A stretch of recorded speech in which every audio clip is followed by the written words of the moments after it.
حضرت عمر کا اسلام لانا اسلام کے لیے عزت کا ذریعہ بنا اور بلند آواز سے نعرہ تکبیر مکے کی فضاؤں میں بلند ہوا۔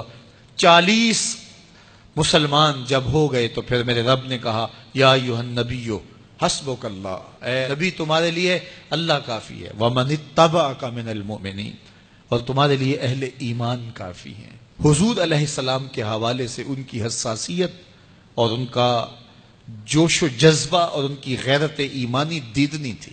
حضرت شاہ ولی اللہ محدث دہلوی علیہ رحمہ فرماتے ہیں کہ 17 مقامات پہ قرآن مجید میں حضرت عمر کی رائے کے مطابق قرآن نازل ہوا۔ یہ اللہ نے حضرت عمر کو شان عطا فرمائی۔ اور پھر جب حضور علیہ السلام کے وصال کے بعد حضرت عمر سیدنا صدیق اکبر کے وصال کے بعد بھی تخت خلافت پہ بیٹھے، 22,55,000 مربع میل پہ آپ کی حکومت کی حدود پھیل گئی، اور حضرت عمر کی حکومت صرف انسانوں پر نہیں تھی، عمر کی حکومت پانیوں پر بھی تھی، عمر کی حکومت آگ پر بھی تھی، عمر کی حکومت ہواؤں پر بھی تھی، اور عمر کی حکومت دھرتی پر مٹی پر بھی تھی۔ آپ جانتے ہیں کہ مصر کے گورنر نے لکھا کہ یہاں تو عجیب کہانیاں ہیں۔ کیا ہوا؟ کہا کہ دریائے نیل اتنی دیر تک چلتا نہیں جب تک ایک نوجوان لڑکی کو زیورات سے آراستہ کر کے نیل میں ڈالا جاتا ہے، پھر نیل چلتا ہے، اور یہ برسا برس سے رسم جاری ہے۔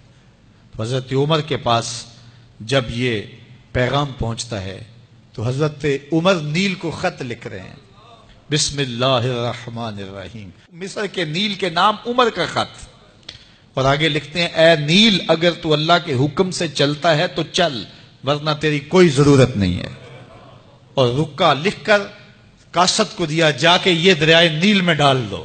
اللہ اکبر، جن کے رکے دریا بھی مانتے ہیں، پانیوں پر بھی حکومت ہے۔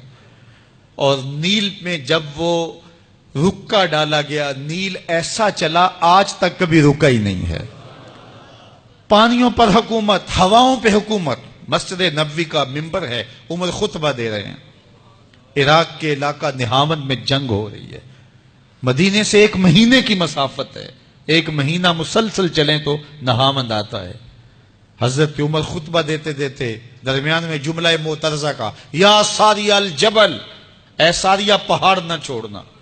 لوگ حیران ہیں کیا ماجرا ہوا کہ ہم سے مخاطبہ ہے، ساریہ نہاون میں ہے، اور کہا ساریہ پہاڑ نہ چھوڑنا۔ 1 مہینے کے بعد جب وہاں سے قاصد آیا، اس نے کہا اللہ نے فتح دے دی۔ کہا کیسے؟ کہا پہاڑ کو چھوڑ کر دشمن پر ٹوٹنے لگے تھے، آگے بڑھنے لگے تھے، ان پر حملہ آور ہونے لگے تھے۔ اچانک عمر کی آواز آتی، پہاڑ کو نہیں چھوڑنا، کیونکہ اگر ہم پہاڑ کو چھوڑ دیتے دشمن پیچھے سے حملہ آور ہونے کے لیے تیار کھڑا تھا۔ تو کہا بس ہم پہاڑ کو اپنی پشت پہ پھیر رکھا، اور اللہ نے اسی دن ہمیں فتح عطا کر دی۔ ہوائیں بھی ان کا پیغام پہنچاتی ہیں، پانی بھی ان کا حکم مانتے ہیں۔ اس زمانے میں فائر بریگیڈ سسٹم نہیں تھا، لیکن ایک آگ بڑھتی آ رہی ہے شہر کی طرف، لوگوں نے حضرت عمر کو بتایا، امیر المومنین آگ پھیلتی آگے بڑھتی چلی آ رہی ہے اور شہر کو اپنے قابو میں لینے والی ہے۔ عمر اپنی چادر اتارتے ہیں اور حضرت تمیم داری کو دیتے ہیں، کہا یہ چادر لے جاؤ اور ایسے ایسے کرو، آگ پیچھے بھاگتی چلی جائے گی۔ تو چادر ہلاتے جاتے ہیں حضرت تمیم داری، اور آگ پیچھے بھاگتی چلی جاتی۔ مٹی بھی حکم مانتی ہے۔ ایک لونڈی کھڑی رو رہی ہے راستے میں، کہا تجھے کیا ہوا؟ کہا ٹھوکر لگی، میرا تیل زمین میں بہہ گیا، میری مالکہ بڑی سخت ہے، وہ مجھے کہے گی تم نے یہ کیا کیا۔ عمر درہ زمین پہ مارتے ہیں، فر الارض الم عادل علیک، زمین عمر نے تیری چھاتی پہ عدل نہیں کیا؟ تو عمر کے ہوتے ہوئے اس کا تیل پی جائے؟ زمین تیل باہر نکال دیتی ہیں، فرماتے ہیں ڈال لے اپنے برتن میں۔ تو یہ عمر کے ان کا حکم مٹی بھی مانتی ہے، ان کا حکم ہوائیں بھی مانتی ہیں، دریا بھی مانتے ہیں، ان کا حکم پانی اور آگ بھی مانتی ہے۔ وہ عمر، میرے حضور فرماتے ہیں ان الشیطان یفر من ذل عمر، میرا عمر وہ ہے جس کے سائے کو دیکھ کے شیطان بھی بھاگ جاتا ہے۔ حضرت عمر رضی اللہ تعالیٰ عنہ نے ایک بہترین نظم و نسق دیا اور امور سلطنت کو اس انداز سے منظم کیا۔ ایک غیر مسلم مفکر کہتا ہے اگر اس امت کو ایک اور عمر مل جاتا پوری دنیا پہ حکومت مسلمانوں کی ہوتی۔ ایک دن مسجد نبوی سے باہر حضور تشریف لا رہے تھے، دائیں ہاتھ میں حضرت ابو بکر کا ہاتھ تھا، بائیں میں حضرت عمر کا ہاتھ تھا، ایسے باہر کی جانب آ رہے تھے۔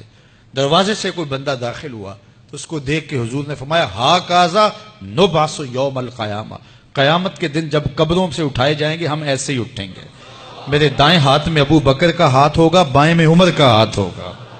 اللہ اکبر۔ جے شک ہووی تے چل مدینے، جے شک ہووی تے چل مدینے، آ ویخ لے جوڑ مزاراں دا، بن یار نبی دیاں یاراں۔